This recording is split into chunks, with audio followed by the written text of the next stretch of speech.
Every summer, Etsy runs tests and experiments that may or may not affect your shop. That's because during the warmer months, Etsy knows that e-commerce traffic is at an all-time low, meaning that any failed experiments won't have as big of an impact on the marketplace. Updates like square listing photos and listing videos are both examples of Etsy tests that ended up becoming permanent additions to the platform. On the flip side, Etsy shelved their tested ODR, which stood for Order Dissatisfaction Rate. Basically a score that would lead your shop to being shut down if you got too many bad reviews. I'm sure you can see why this one didn't stick. With Etsy's lower than average gross merchandise sales in Q1, they're running more tests than ever in 2024, likely in an effort to encourage more holiday shopping and better conversion rates overall. So in this video, I'll be covering a few of the tests that you may have noticed taking place on the platform. Only time will tell if these tests become permanent additions to our listings and storefronts, but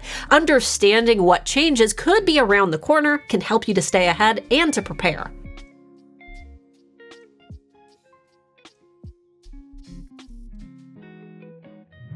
For those who are new here, my name is Starla, founder of the Handmade Alpha Academy for Etsy sellers and manager at erank.com, Etsy's most popular SEO tool. And over the last 12 years that I've been on Etsy, I've seen countless tests and experiments, most of which end up never making a permanent appearance in our shops. But this season, it seems like Etsy is running more tests than usual, especially with Etsy investors voicing their concerns about Etsy's recent drop in traffic and sales. With the annual Etsy holiday shopping rush right around the corner, it makes sense that Etsy would be trying every trick in their magic hat that could potentially get their numbers up. And many sellers, including myself, are already noticing these tests taking place. Some tests seem pretty promising, while others are causing major headaches within the Etsy community. As I run through each of these tests, please let me know in the comments what you think of them. And just remember, most Etsy tests never move past the experimental stage. So if there's a test taking place that you really hate, don't panic. Not all tests become permanent, especially if Etsy doesn't notice good customer interactions from these tests. Here are just a few that I've noticed so far.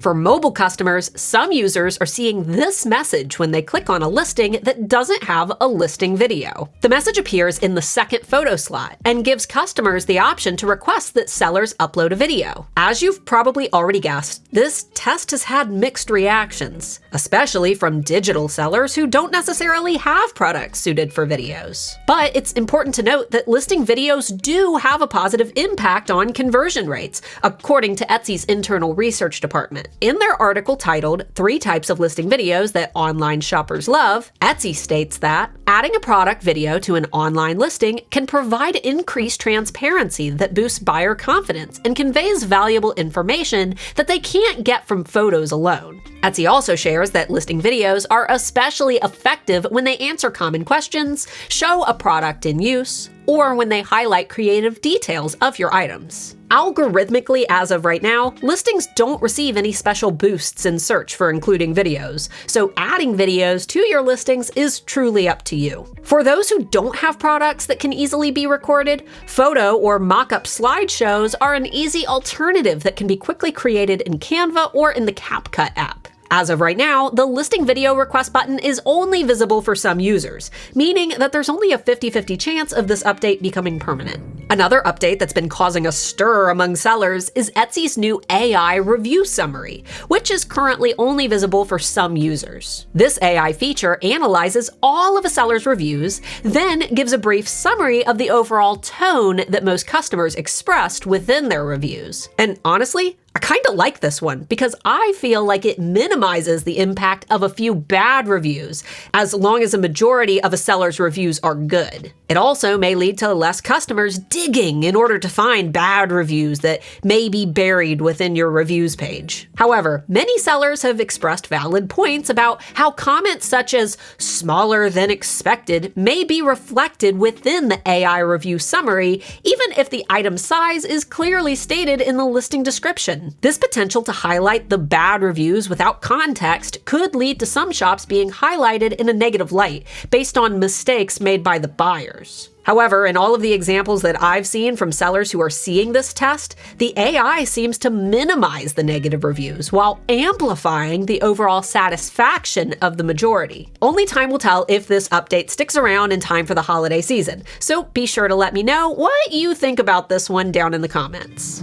One of the tests that I really dislike is the minimizing of results when making a search. Previously on Etsy, if you searched for silver ring, Etsy would display the exact number of listings categorized as silver rings. But now Etsy always shows the number 1,000 plus if the query exceeds 1,000 results, likely in an effort to help minimize consumer overwhelm. During the 2024 Q1 Investors Report, Josh Silverman mentioned several plans to declutter the aisles on Etsy and to make navigating the platform easier for shoppers. As of right now, this is a test that most users are seeing, which could mean that this is a permanent update.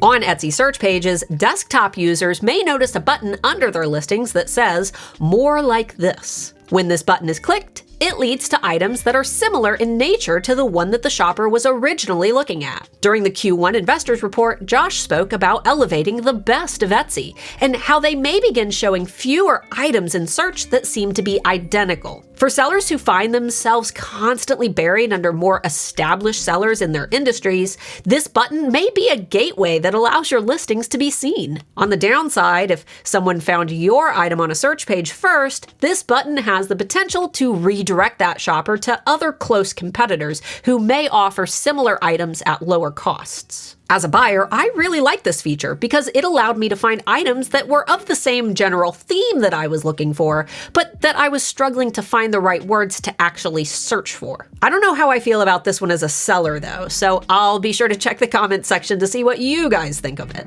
The last update is another AI tool that hopefully Etsy will keep working on because as of right now, it's bad. Alongside the names of your shop, some users are now seeing an AI-generated description that outlines what you specialize in, which is amazing for those with defined niches who want to connect with their ideal customers. Except the AI has shown to be way off the mark. Sellers are seeing their shops as specializing in completely unrelated categories to what they sell, giving customers a false impression of what's popular in these shops. As with all things AI, errors are common. Remember when Google was telling people to eat one small rock a day to be healthy, or that women should smoke cigarettes to keep their babies healthy? Bad robot.